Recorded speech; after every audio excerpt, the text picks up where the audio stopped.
Good evening and welcome everyone to the Township of Chatham's Township Committee meeting here on Thursday, March 24th, 2016. Greg, has adequate notice been given?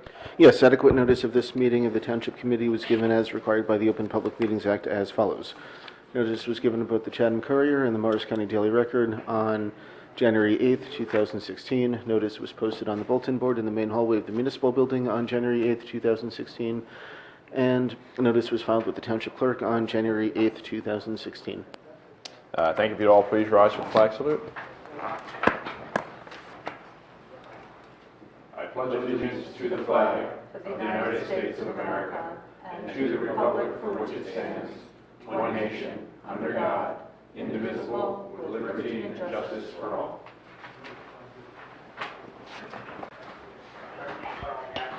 Mr. Gallup? Mr. Kelly? Here. Mrs. Schwartz? Here. Deputy Mayor Sullivan? Here. Mayor Ritter? Here. Do I have a motion to approve the agenda? So moved. Is there a second? Second. Aye. I think we do need to add one item, the fair share plan and housing element, the draft of that was endorsed by the planning board Monday night, under discussion. We'll review that briefly. All right. Anyone have any comments to that? Is that the public session, Tom? Or is that in the public session? Public session. All right. Motion to approve. Yep. Greg? Aye. Yeah. All in favor? Aye. Aye. Good. All right. Before we move on to the reports, I just want to ask everyone to consider taking a moment of silence for the victims of the terrorist attacks in Belgium this past week, as well as a moment of silence for police officer Detective Matthew Kurtz from Sayreville, who took his own life this past week. And again, this reminds us how precious life is, and we'll remind everyone, if they're ever in crisis, to please consider calling 1-800-273-TALK. That's 1-800-273-8255.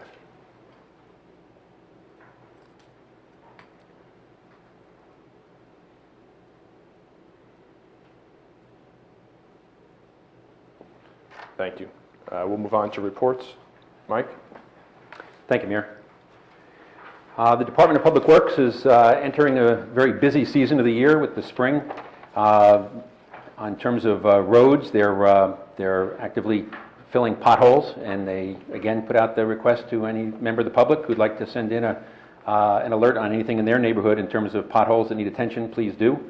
They also are working to raise the basin grates in the Wickham Woods area in preparation for the repaving project there later this summer, and the contractors will be doing the actual repaving, but they're doing the preparation work there, which helps us out and keeps them busy.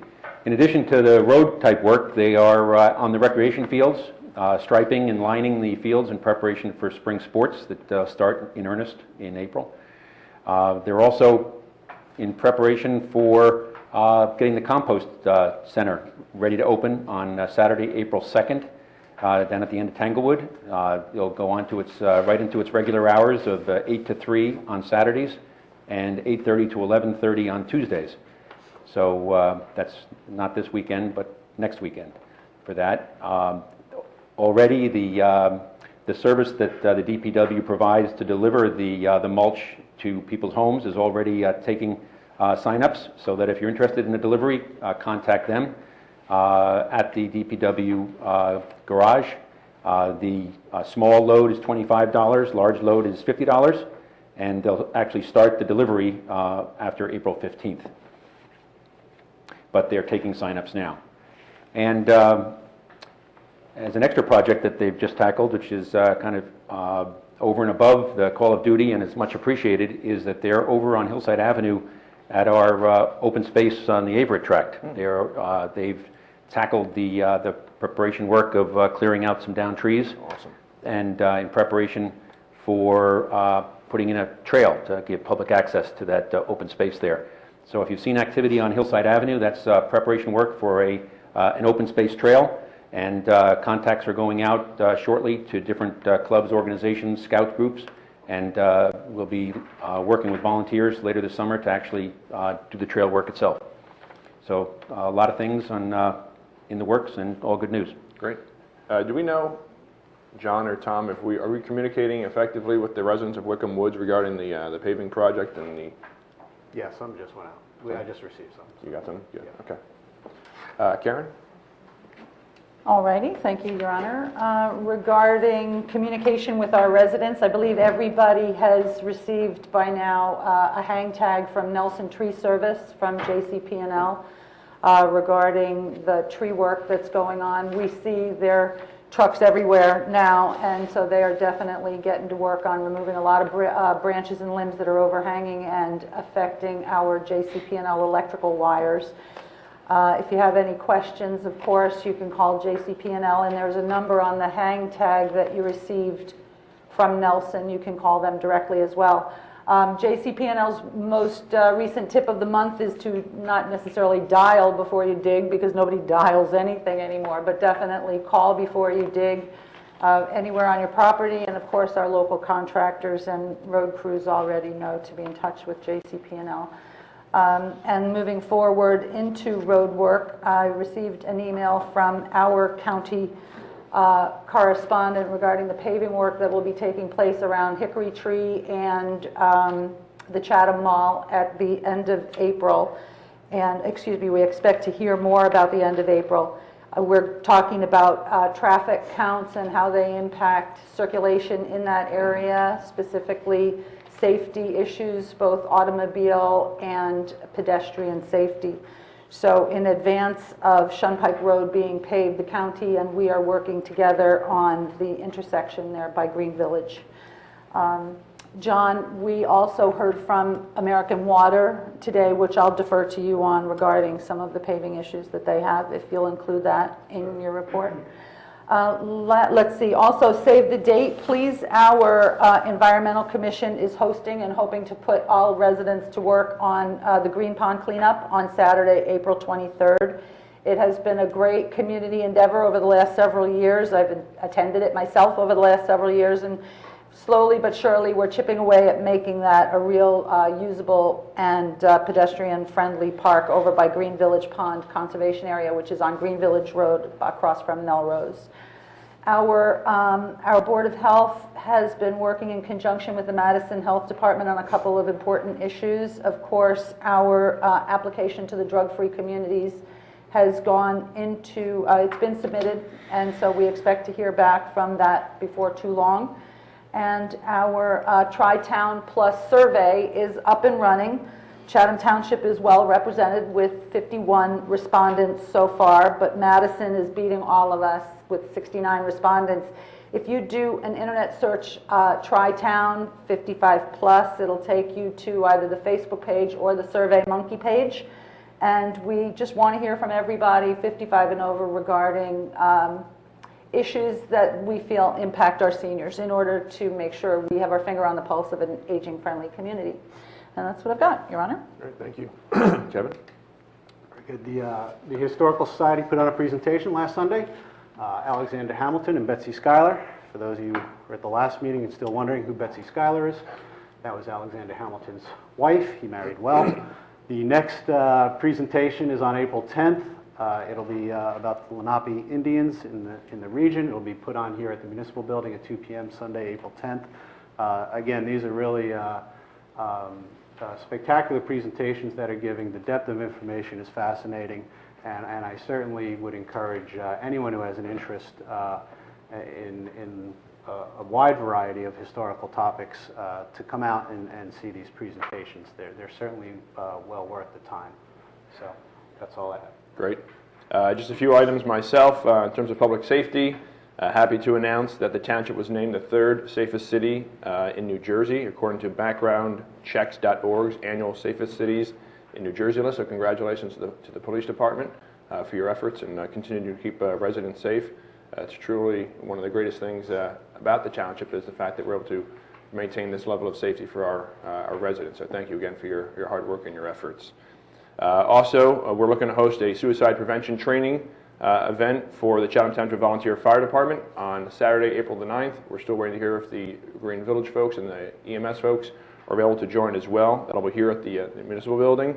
The police department has already held, I think, one session, and they're going to be hosting another, or have you already completed both of them? April 4th, okay. So the police are going to be doing it, and then, as I said, this one's going to be for the fire department and hopefully the EMS as well. Along those lines, separately, we are announcing that on September 24th, little save the date notice for everyone, that we're going to be hosting the first annual Out of the Darkness Walk at Chatham High School. This is to raise funds and awareness for the suicide prevention in conjunction with the American Foundation for Suicide Prevention, and this is going to be held in conjunction with the Mayor's Wellness Campaign. On the Colony Pool front, April 4th, we're going to be beginning our marketing campaign for Colony Pool, distributing postcards to all residents to announce the kickoff of the season. In terms of registration, the banner will go up on Southern Boulevard. Websites have been updated, Community Pass has been updated. So again, we encourage all residents to consider joining the Colony Pool Club this year. We've had a tremendous number of benefits and amenities have been improved since last year. And you can go to the colonypoolclub.org. A number of great events as well planned for this year, from Ladies Night, Teen DJ Night, there's Adult Luau and Pig Roast. So again, take a look at the website to learn more. And then in terms of communications, again, we've updated the website for the most part. I think all the departments have been updated. I think Health Department we're still working on, and the Environmental Commission. But other than that, it's pretty much been updated for the most part. And in terms of the content, the redesign itself is still in the works. But again, we encourage residents, if you have any thoughts, suggestions, ideas in terms of the website and improvements to it, please email the Communications Committee at communications@chathamtownship-nj.gov. John? Thank you, Mayor. Just mentioning the New Jersey American Water, they did give us notification today that they will be, they're planning on installing a new 8-inch water main on Southern Boulevard. Their target area was River Road to Woodmont. I did raise the concern regarding opening the road from River Road to Fairmont. It was just paved, and asked them to go back and look at their records and pull the county in, because the fact that we just paved a road and all of a sudden utility opens up, frankly, it's disappointing that New Jersey America didn't give us more of their insight on what their long-term plan is, and it is something that we should bring up to them regarding what is their 5-year plan, so that we know these. We could have, not that we wanted to delay that paving, but we could have just tried to expedite them. They were installing the main on Fairmont. They could have just continued and connected this. So I think that communication could get a little bit better with New Jersey American regarding their long-term plans. Basically, they are giving us 30-day notice. Another thing that we may want to talk to them about is giving a little more advance notice that we have. Gives a little more time to react, to post to the website and give other notices to the residents, because basically they're looking at starting at mid to late April. And so it's going to be disruptive. It's anticipating about 2 months worth of work to get that force main in. And I'm sure they'll have a pre-construction meeting soon, but likely it's going to be similar to what they did, where they install the main. It'll just be temporary paving, and then final paving will be conducted at a later date. So that's a notice that we received. We just need to do need to follow up with New Jersey American to just kind of improve the communication there regarding their long-term plans, so we can plan better for this. John, do they repave from curb to curb, or are they just going to repave the trench? I don't recall. I believe that section is targeted for the county to pave curb to curb. So they may have been communicating with the county regarding the. But I guess I'm thinking of the part that we just paved going up the hill. No, on Snake Hill, they didn't. They typically would just do an 8-foot section. So that may be a section that we may come back and ask them to do that. But tax dollars went to pave that. Why you see it ripped up? That's disheartening. It's disheartening, exactly. Especially when when it certainly could have been communicated to us when they were doing Fairmount, just to extend that location. So the communication certainly needs to be improved. Well, along those lines, Tom, you have contacts over there, or do they just kind of like ping you whenever they want, or? This is the first that I'm hearing this, Mayor, so I can tell you that we met with New Jersey American last year, and compared notes about what our plans were, what their plans were. I believe Karen and I both met with them, reviewed all their plans. I do not recall this being on their list, so we'll be in touch with them to see just what the heck's going on. All right. And we'll be doing everything we can to make sure that that road does not get torn up. Great, thank you. Tom, we just received this correspondence today, so it's not like it's something that they have Yeah. even been percolating But we for. Well, they had, might have been we had percolating it, what but we seemed weren't. to be a very productive meeting with them last year. It was very Yes. cooperative. They gave us a full list of all of their planned projects. We reviewed it, told them what our plans were so that we could coordinate those things and not, be stepping on each other's toes like this. So, Maybe we can extend them an invitation to come to one of our committee meetings, and like we've done with the other utilities. That's a good idea. Sorry, John. No, on a very positive note, Tom and I met with the New Jersey Department of Transportation regarding the Safe Routes to School grant and project area, and we went over the general procedures, and as you know, the DOT did hire a consultant to do the design at no cost to the township. And as we were walking the area, especially on Lafayette, we stopped the project just beyond the borough, the municipal border with the borough, because frankly this was a township project where we weren't going to go too far into the borough, but we did want to stop at a logical point. For our logical point, looking at municipal boundaries, the DOT, they're not necessarily concerned with municipal boundaries. They looked at this from the perspective is that they would like to see improvements continue into the intersection and then through the intersection. So they have expressed a willingness to fund some improvements to the intersection so that the improvements continue not only on Lafayette but through the intersection. I'm working on a cost estimate of what those improvements would be, and I believe they're going to be reasonable, and we have every indication that the DOT is going to provide further grant money to continue the improvements into the intersection. They also notified us... Can I interrupt you just for a moment? Because I think the engineer talk sometimes clouds what's actually being talked about.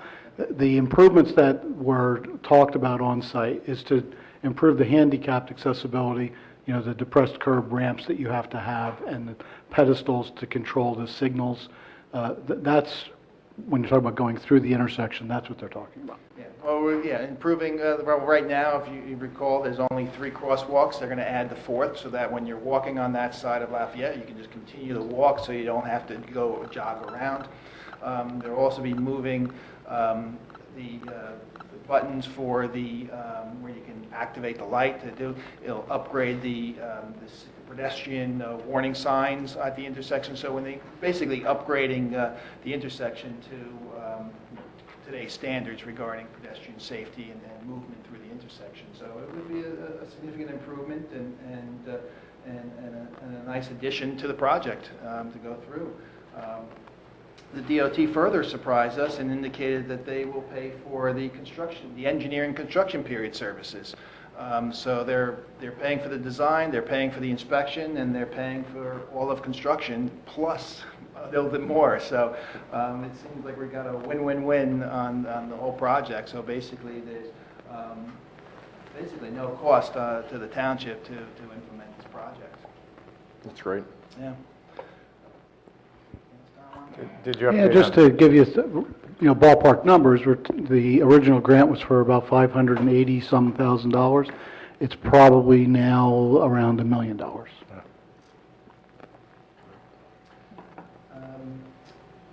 In Wickham Woods drainage, the contractor started when he said he was going to start. However, he pulled out after only working for a couple of days, and we've been trying to get him to remobilize. I reminded him that his request for a 60-day extension was not granted. We only gave a 30-day extension, and so he did mobilize again quickly to try to complete the project. Again, the project, there's not a substantial amount of work to be done left on the project to complete his contract. He did raise a change order issue regarding the removal of rock. I don't believe he has a lot of justification for the claim, but nevertheless, it was just initiated, and Tom and I are just working it out. If there's something that needs to be resolved, we'll bring that to the committee at the next meeting. But nevertheless, it's a change order that's not even substantial. It's very minor. So we'll work that out. And they're just putting pressure on the contractor to complete that work as soon as possible. The DPW, as was noted earlier, does have some additional work which was contemplated, just repairing some of the basins and just do some of the prep work that they've done in the past when we typically pave a road. So we are trying to focus and getting the road ready for a May paving, and likely it may be a June paving, because by the time it's ready and we give the contractor, Tilcon, who we award the contract paving, the go, we're tentatively on their schedule, but being tentative is not precise. So we're shooting for a June paving at the latest, is what our target date is. Did you put on your calendar just to alert the police, so we can maybe put out an act now alert, just remind township folks that the paving is commencing? And Sure. Oh, absolutely. Well, we'll get notices out before once we have a firm date, we'll get notices out, and we've done notices, tied to mailboxes, and just get them out to the residents so that they know a couple of days in advance. Perfect. Thank you. And then just an update regarding the crack ceiling on the tennis courts and also the skate park. As I reported last time, for the tennis courts, I was going to coordinate with the DPW on doing the crack repair there. It's relatively minor. I've identified a product that is in fact colored that they can use that, but we'll coordinate that with the DPW. It's still relatively cold in the evenings. We want to wait until the temperature is a little bit higher before we implement that. So we'll just watch the temperature and coordinate with the DPW.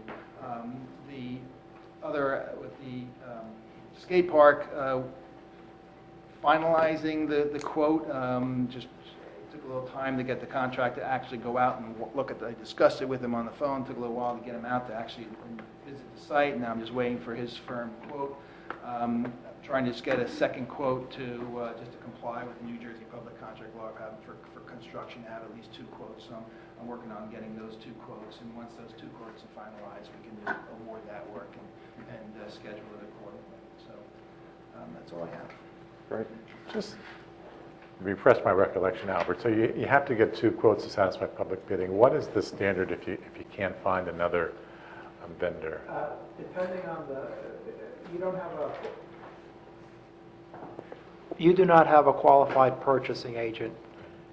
So anything above $2,650 or $625, you have to solicit 3 quotes. You don't have to get them, you have to solicit them. So by going out for 3 quotes, you've complied with that local public contracts law requirement. Yes. Although Tom would say it's 2, but we have an internal practice of 3. Correct. Yeah, our standard is actually more stringent than the state statute. The bid threshold, anything over 17.5, you have to do a formal sealed bid unless you're purchasing on state contract or one of the co-ops that we participate in. So just, I know we've talked about it, would it make sense at some point to have a purchasing agent so we don't, we've chatted about it, but. I don't think so. We're still a small operation, small town. I don't think we need that additional staff person. Well, someone can actually get. If I had somebody on staff that really had the time to take on additional duties, we probably would send them to get Train them, certified, but so far no one has expressed much of an interest in doing that. But it's I don't something we think- can keep an eye out, I think. If Yeah, someone does. there would be, there's some benefit to us to have a higher threshold to go to, the 25,000 or whatever the threshold is now instead of the 17.5. But again, there's not that much. There's very few purchases that we make that go beyond the threshold that we're not doing on state contract or through a co-op or a construction project where we are doing a formal bid. So there's not a lot to be gained by doing it for us. Okay.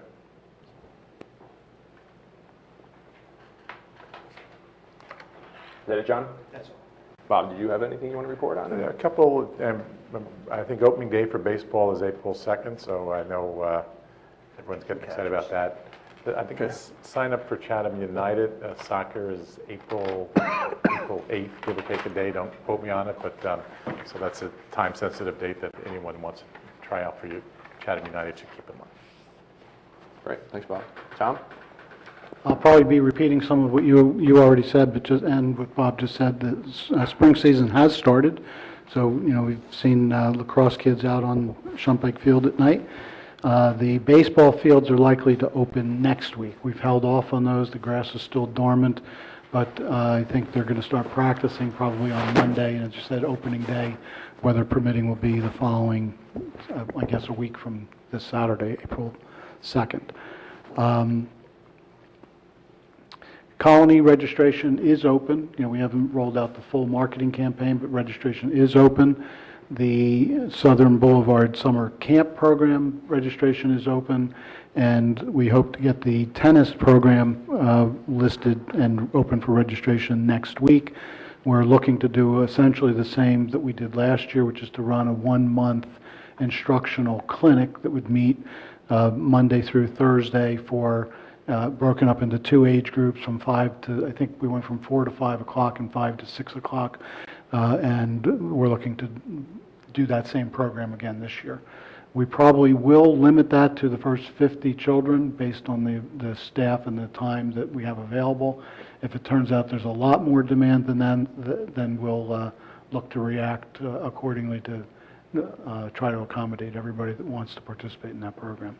That's young children, basically, I think age group of 5 to 12 is what we're looking at, or 6 to 12, that we can break up into 2 groups. And that's about it. Great, thank you. Moving on now to the hearing of citizens. This is an opportunity for any member of the public to be heard about issues which are not topics scheduled for public hearings tonight. To facilitate an orderly meeting and to permit all to be heard, speakers are asked to limit their comments to 3 minutes. Does anyone like to come forward? Okay. Seeing no one coming forward, we'll move on. We have the first item. This ordinance is 2016-11 summer rec fees. I believe we're tabling the first one and introducing a new one. Yes, Mayor.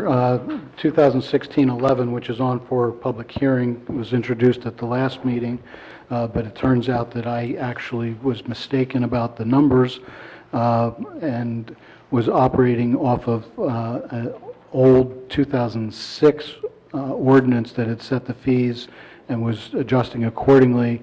Turns out that somewhere in time the fees had actually already been adjusted, I guess, without changing the ordinance.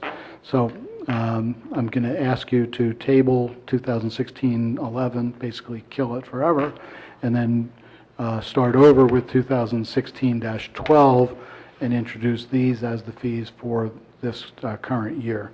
It would set the fees for the program at $200 for the season for the first child per family, $275 for 2 children, $325 for 3 or more children.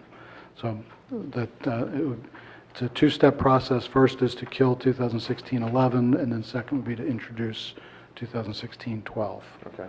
Do I have a motion to table 2016-11? Okay. Is there open up for public hearing? Anyone want to come forward to talk? Seeing no one coming forward, I'll entertain a motion to table 2016-11. So moved. Is there a second? Second? Mr. Gallup? Yes. Mr. Kelly? Yes. Mrs. Schwartz? Yes. Deputy Mayor Sullivan? Yes. Mayor Ritter? Yes. Now we will look to introduce ordinance 2016-12. Open it for public hearing. Nope, no public hearing. No public hearing? They introduce it, Introduction. and public I'll hearing will get be this at the... eventually, trust me. Public hearing will be at the next meeting. All right. In that case, I'll entertain a motion to approve, to introduce. Is So moved. there a second? Second. Hey, Mr. Gallup? Yes. Mr. Kelly? Yes. Mrs. Schwartz? Yes. Deputy Mayor Sullivan? Yes. Mayor Ritter? Yes. Public hearing on April 7th. Next up is Resolution 2016-83, the adoption of the 2016 municipal budget. We'll open it up for public hearing.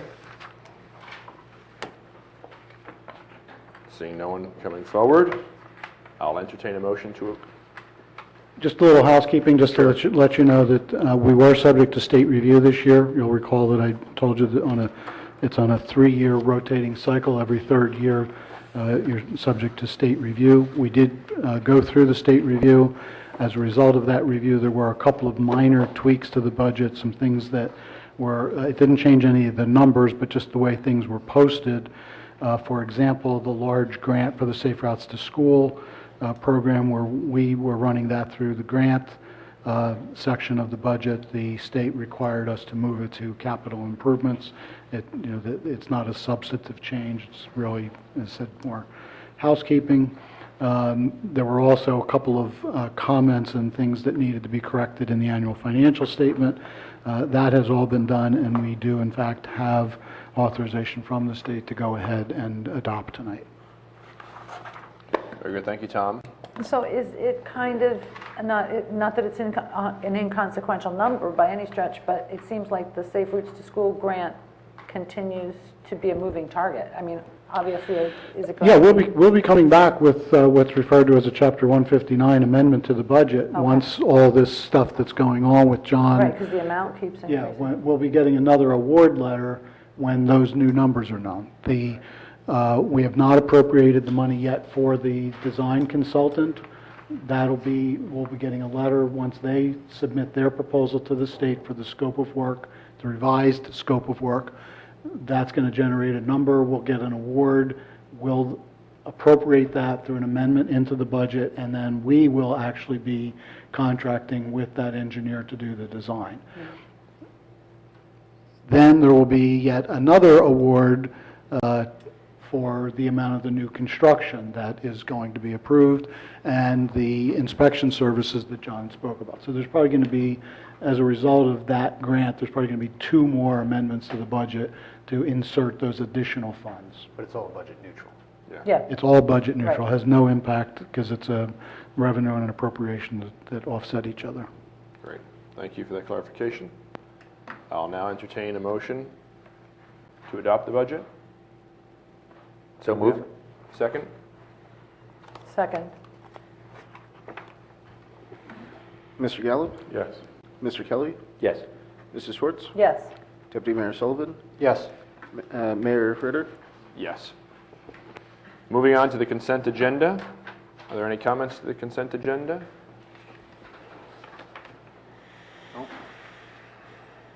Would you mind reading? If I may, Mayor, just so Yes. that everybody is fully aware, the new auditors that performed the 2015 audit, you'll recall they were only appointed to do the 2015.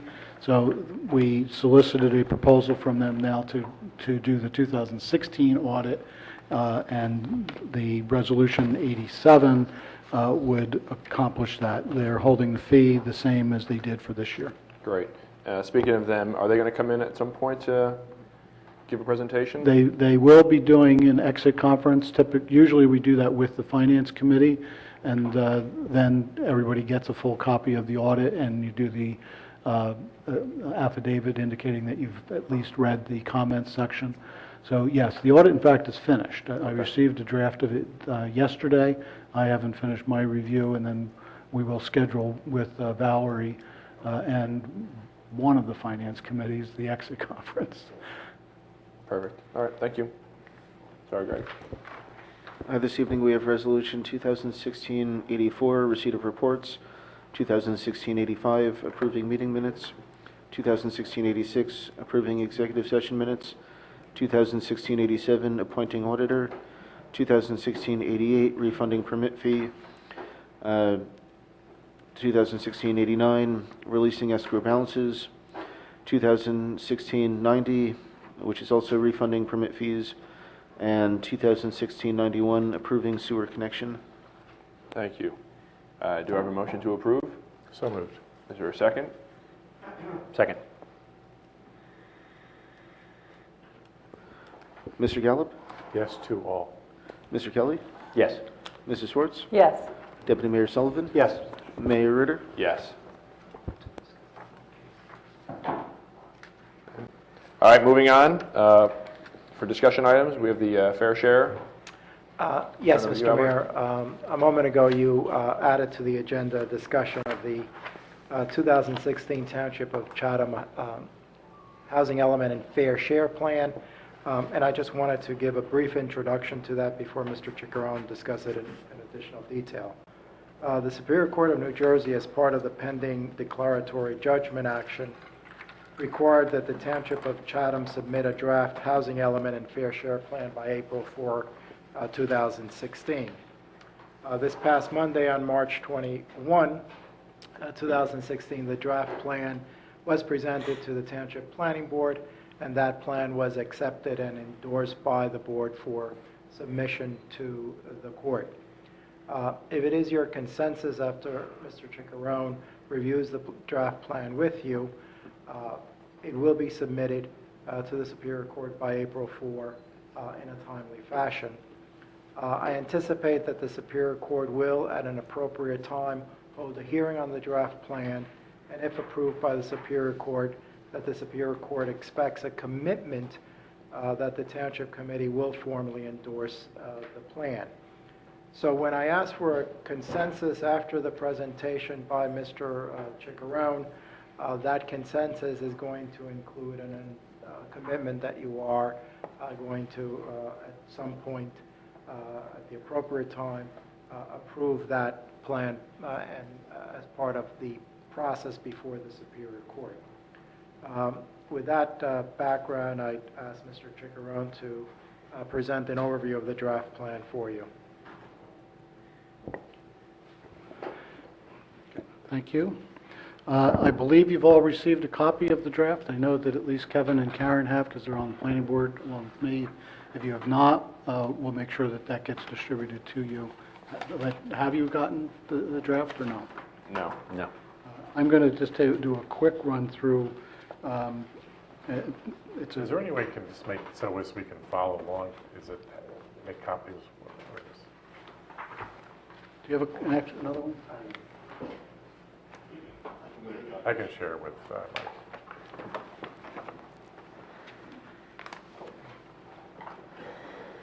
And I'm not actually going to go through the whole plan.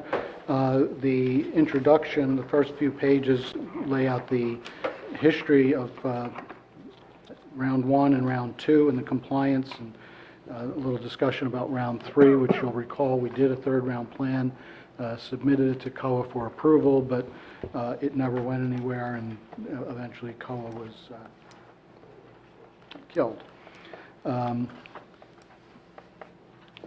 The real meat begins on page 4 with a summary of the prior round and third round obligation, and COA had originally calculated a cumulative obligation, I'm reading from the report, of 89 units for Chatham Township for the first and second rounds, which was later recalculated at 83 units. Affordable housing obligations assigned to municipalities have been recalculated from prior round estimates and forecast estimates based on population and housing data from 2000 and permit activity after 2004.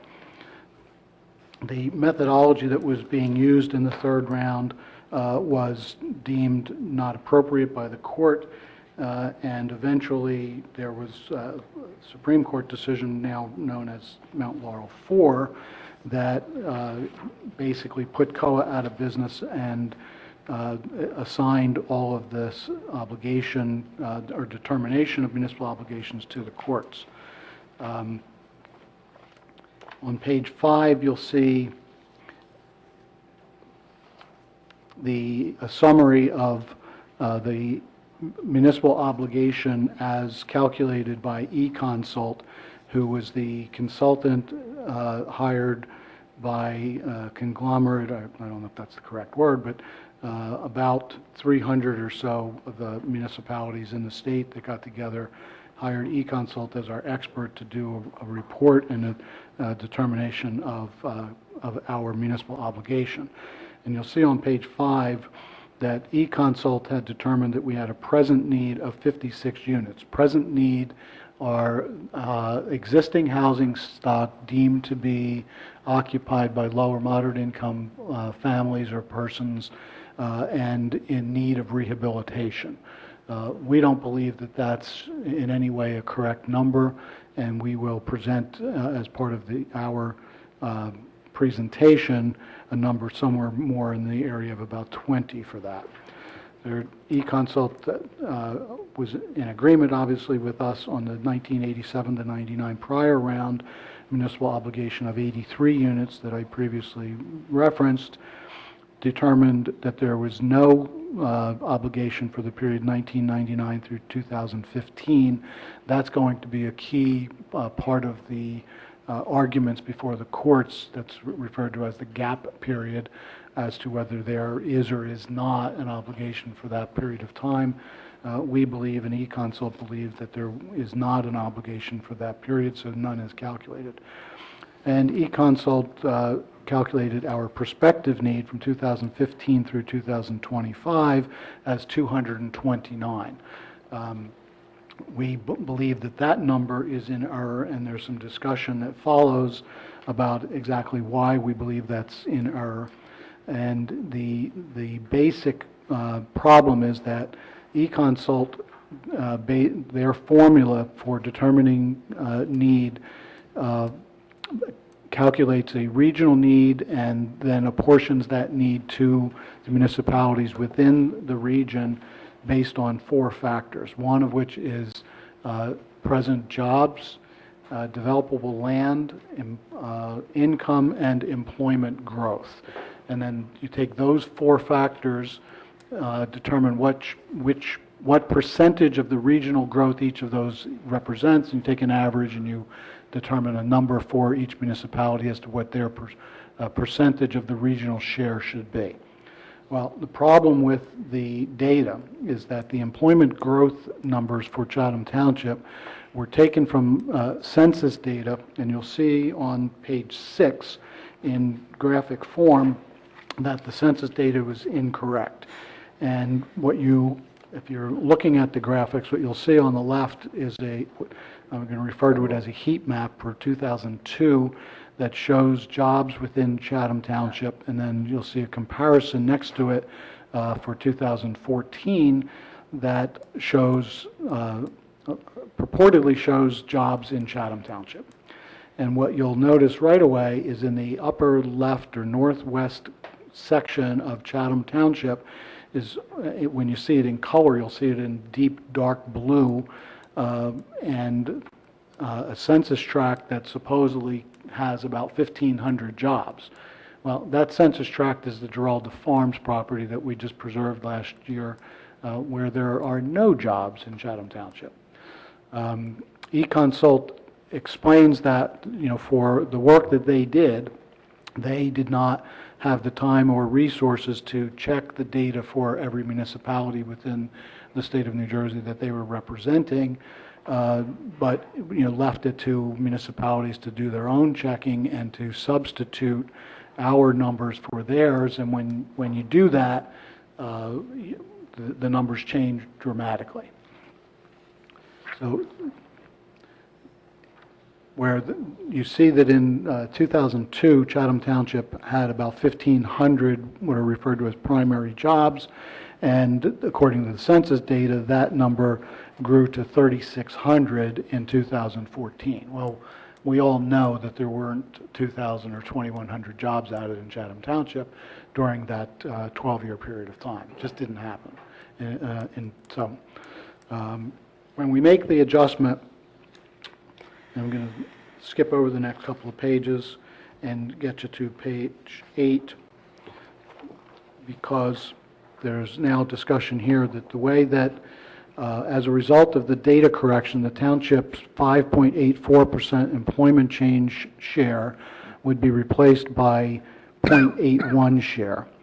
And when you apply that to all 4 factors, when you now come up with a new average, our share of the regional units or regional obligation would be 1.22%, which equates to 104 units, not 229. Okay, so we calculate our obligation as 104 units. And the way that I guess I should point out the next part because it's also important.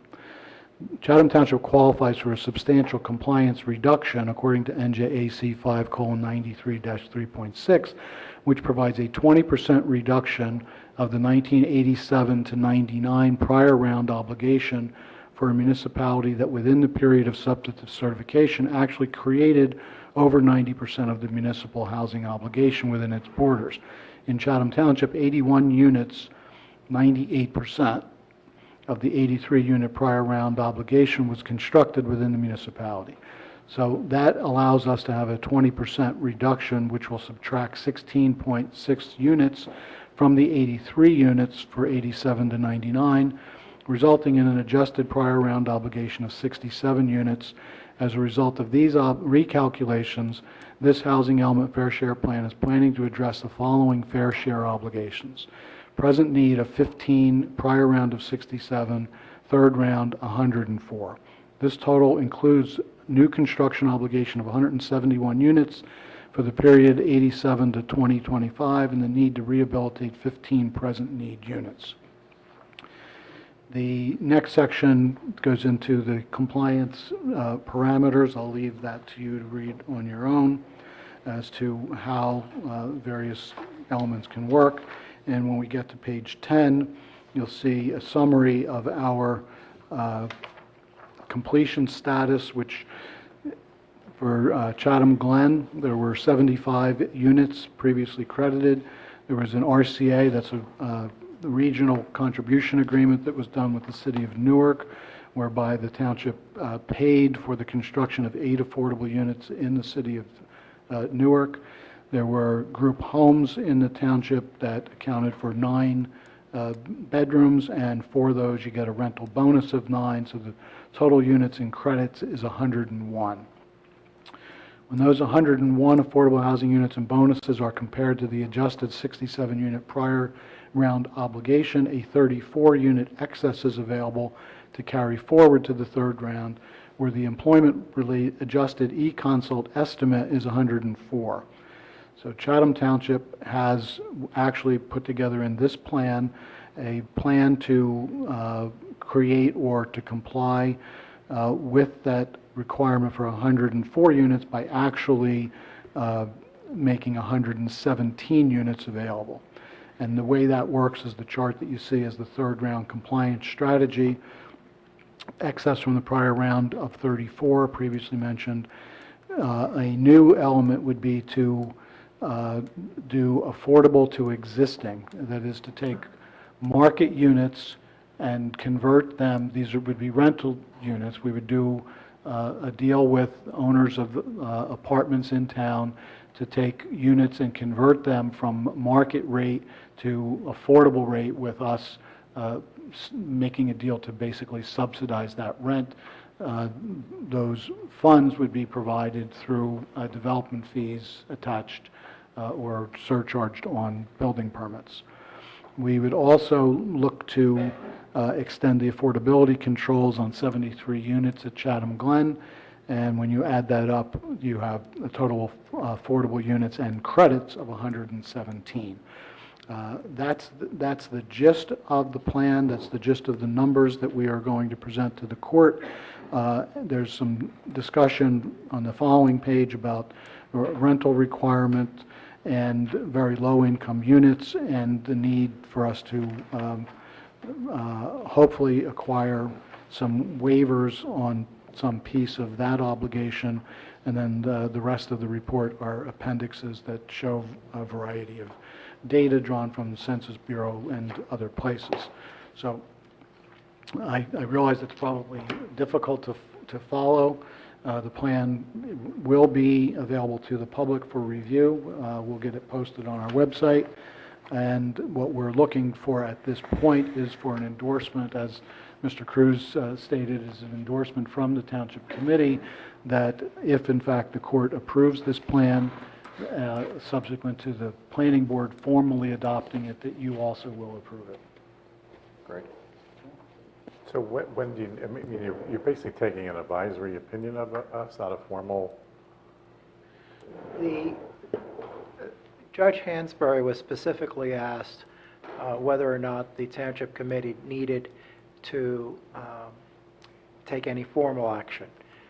And under the municipal land use law, an amendment to your master plan and the housing element and fair share plan is part of your master plan. An amendment to the master plan requires a formal process. That formal process involves a presentation to the planning board and a public hearing before the planning board, and then the planning board adopts that plan and refers it to the Township Committee for review, and the Township Committee then would, if it found it acceptable, endorse that plan. Judge Hamsbury recognized that that is a detailed process that has to occur, but as Mr. Chiccarone said, your final number is still subject to a hearing before Judge Hansberry.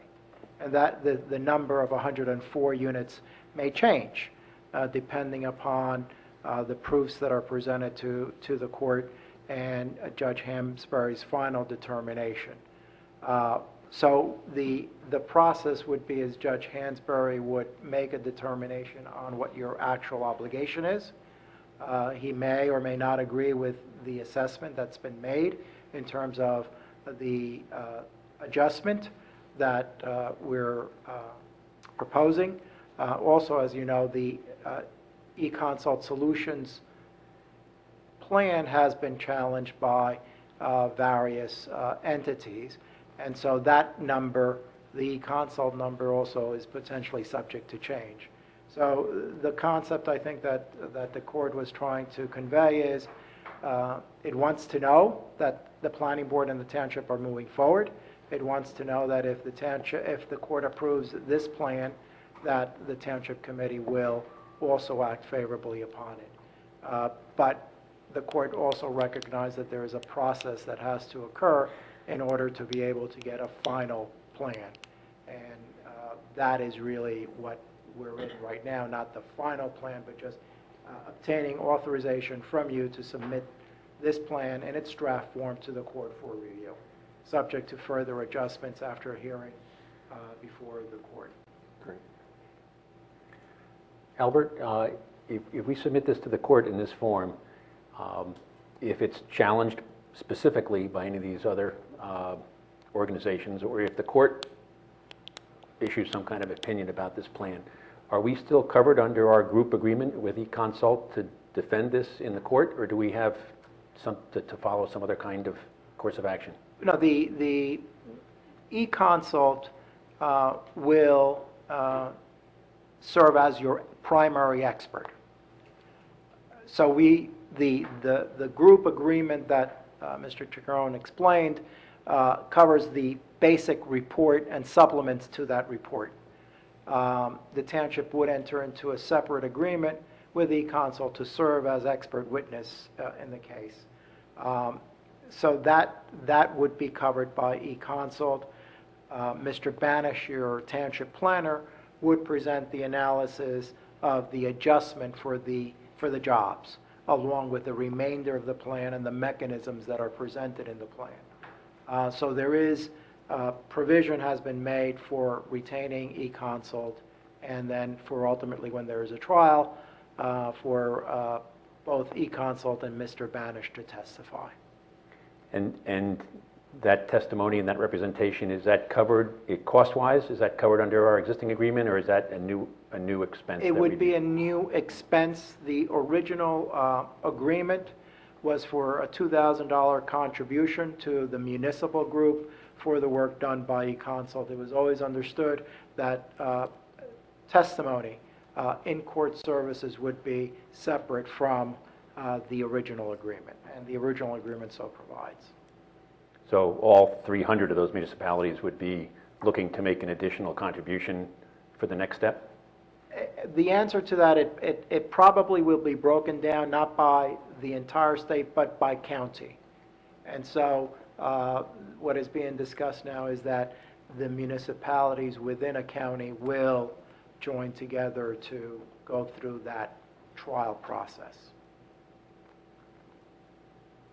Thank you. Anybody else have any comments, questions?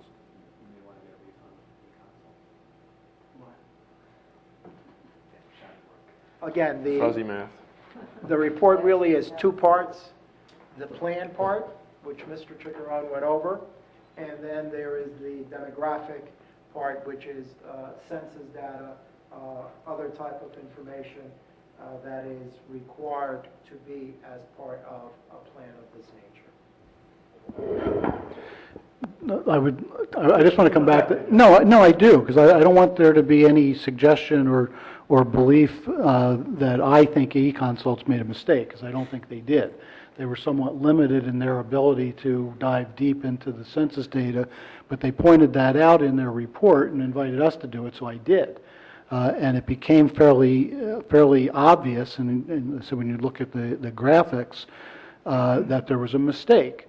And I contacted the people at the Census Bureau, and they too acknowledged that it was an error, that what they referred to as a geocoding error. And part of the problem, I think, has to do with the fact that a portion of the Giralda Farms property is developed with the corporate park with addresses in Madison. But the way their geocoding works apparently goes by address and within 50 feet of certain boundaries, or however it was. It's what created this glitch that somewhere around 2010 or so placed the jobs that are at Giralda Farms in Chatham Township instead of in Madison, where they likely really exist. So e-consults didn't really mess up. The Census Bureau did, but they've acknowledged it, and I don't know whether they fixed it yet or not. It's been pointed out to them that there's a mistake there. So that's the name of that tune. But as Mr. Chickarone explained, the e-consult report specifically states that municipalities can make adjustments to the data as long as it's supported, and that support has been provided. Right. Thank you, guys. And the more important part of the e-consult is the formula. It's the four factors being used and averaged to assign a portion of the regional share. So that concept we don't have a problem with. Right. Any other comments? Tom, one more question. The expense that would go along with this plan, I guess specifically the market to affordable housing subsidy. Right. That would show up in our budget on an ongoing basis going forward. Mike, I'm not really sure the mechanism for how that'll show up, because again, there's 10 years for this to all play out. So how quickly we have to move to create those 5 units, I'm not sure. The funding is going to come from fees collected, the developers' fees. We already have an ordinance in place that just hasn't been implemented yet. But yeah, if we have to write checks or pay money over to somebody, somehow there has to be a mechanism for appropriating that money. You can't spend money without appropriating it. And is there any way to estimate a ballpark figure of what the supplement would be to bring a market rent down to what? There certainly is, but I don't know it off the top of my head. The affordable rates are established by the state. So we would have to know what those numbers are and compare them to what the market rates are that are being collected now, and figure out what the difference is and how many years you're going to subsidize it and all that. So that math has not been done yet. Okay. We talked at our planning board about the timeline. Other towns, other municipalities, and other counties are going through this right now, and they have a different timeline. Some have already submitted their work. Is it fair to ask you to speculate on how this is going to be received and the next steps, and what the timeline for us going forward is, so we might know what to expect? Or obviously it's only theory, but It's certainly a fair question, but the next timeline that was imposed is the April 4th deadline. We have to see how the court wants to proceed further at the next step. So the answer to your question is, well, I'd like to give you a more definitive answer. It really is we're meeting the timelines as they're established. do we assume that the judges who are dealing in the various vicinages are talking? Do we assume that they're reviewing e-consult and favorably or unfavorably, or how these numbers are going to be received? Well, several things are occurring. Some counties are much further ahead. Some other counties are further behind. As you may know, there are at least 3 competing experts that have offered calculations regarding the affordable housing obligation of all the municipalities in New Jersey. And those competing reports have to be sorted out by the Mount Laurel judges. Some of the Mount Laurel judges in various of the counties have appointed a special master, a regional special master, to advise the court specifically on the obligation. So this master would look at the various reports that have been submitted by the experts and come to an independent recommendation to the judge as to what the obligation should be. Morris County has not done that yet, but other counties have done it. I would say probably in the neighborhood of 8 to 10 counties have appointed a specific special master to serve that function and advise the court as to what that obligation may be. And it could very well be that that happens here also in Morris County.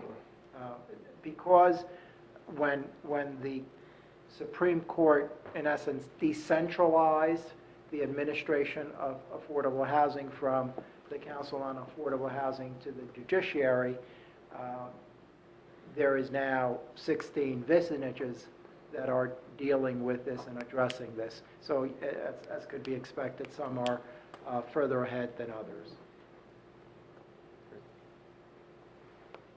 Anyone else? Thank you, gentlemen. Do you need consensus? Yes, just the consensus authorizing me to move forward and submit the draft report by the deadline of April the 4th. And remember that consensus includes a commitment to move forward if the court approves this plan. Certainly. Does everyone have any, it's a motion or just kind of a Well, informal? Why don't we, I For the think that's a record? good suggestion. Why don't you ask for a motion, and then you can vote on it. Give a Motion for a consensus.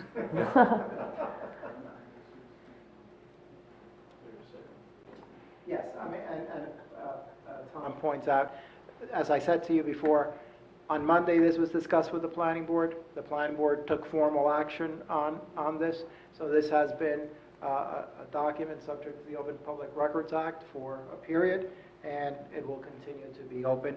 And in fact, on April 4th, or before April 4th, it'll be submitted to the court, so it will be open again. Great. So a motion for consensus? Just make it simple, just to authorize me to submit it to the court, with the understanding that if the court acts favorably on it, you'll move forward. Fantastic. So moved. Is there a second? Second? Mr. Gallup? Yes. Mr. Kelly? Yes. Mrs. Schwartz? Yes. Deputy Mayor Sullivan? You better say yes. And Mayor Ritter? Yes. All right. Thanks again for the consensus vote there. We'll now open it up for hearing of citizens. Anyone want to come forward? Seeing no one come forward, we have executive session this evening. But I voted yes to planning. Gregor, you want to read the resolution, please?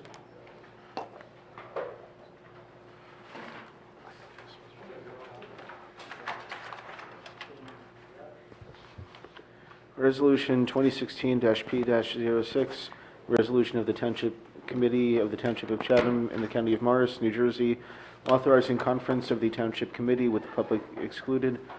Whereas NJSA 10:4-12 of the Open Public Meetings Act permits the exclusion of the public from a meeting in certain circumstances, and whereas the Township Committee of the Township of Chatham is of the opinion that such circumstances presently exist, now therefore be it resolved by the Township Committee of the Township of Chatham, County of Morris, State of New Jersey as follows. 1. The public shall be excluded from discussion of the specified subject matter. 2. The general nature of the subject matter to be discussed is as follows. A, litigation in the matter of the Township of Chatham for a judgment of compliance of its third-round housing element and fair share plan docket number MRS-L-1659-15. 3, it is anticipated that the minutes of the subject matter of the executive session will be made public upon conclusion of the matter under discussion and in any event when appropriate pursuant to NJSA 10:4-7 and 4-13. 4, the committee will come back into regular session and may take further action. 5, this resolution shall take effect immediately. Thank you. Are we taking action on this tonight? No. No. Is there a motion? So moved. Second.